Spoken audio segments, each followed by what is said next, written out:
Faire un festival juste pour rire, ce n'est que source de stress parce que, imaginez, en 30 ans, ce qu'on a pu vivre, des inondations, des grèves, des premières ratées, des artistes qui tombent malades, tout ce que vous voulez. Alors, évidemment, de choisir dans cette folie, j'en ai juste quelques-unes. Alors, je voudrais vous parler d'une année où nous sommes en direct aux États-Unis sur HBO, gros show, avec John Candy.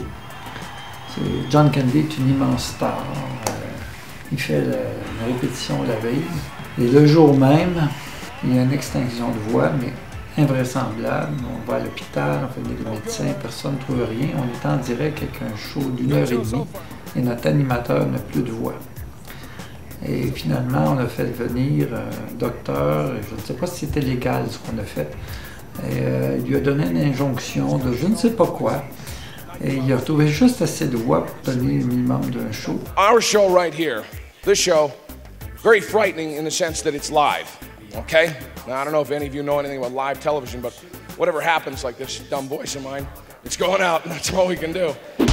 Il y avait toute une intelligentsia à Montréal, du Devoir, des intellos qui avaient lu sur le pétomane au début du siècle dernier, c'est 1910. Et il y a quelqu'un qui avait décidé de reproduire le pétomane. Et c'est pas un gimmick, hein, le gars est en collant fuchsia ou je ne sais plus quelle couleur, là, en tout cas une couleur invraisemblable. Puis il est très souple, il remet ses jambes sur lui-même. Il s'installe encore une fois sur une tente, donc les fesses vers le haut. Et puis il accompagne de la musique. Ça fait Tu te demandes comment c'est que tu as programmé ça, t'as honte. J'étais monté sur le toit du Saint-Denis, quand j'étais en bas, je me disais c'est pas possible, j'avais tellement honte.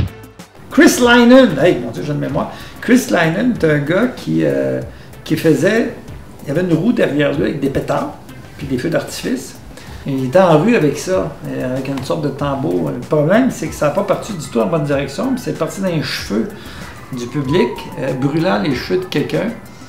C'était assez dur d'expliquer ça à l'hôpital, hein? On a un numéro aussi d'un gars qui domptait un chien et le chien ne voulait plus rien faire, il était sur une table et le chien était là installé. Et pour essayer de stimuler le chien, le garçon il met le doigt comme sur le bord de l'anus, il joue avec le chien. Et on voit ça, on pense que c'est incroyable.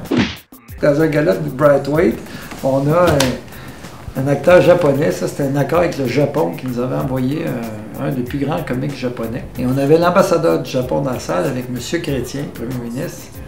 Et c'était vraiment un acteur sur scène.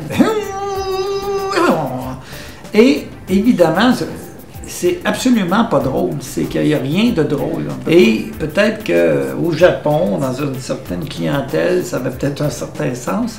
Mais ça dure 5 minutes comme ça où tu n'as absolument rien de drôle. Voilà, c'était mes moments de stress choisis parmi un florilège que je pourrais en nommer 50 moments comme ça.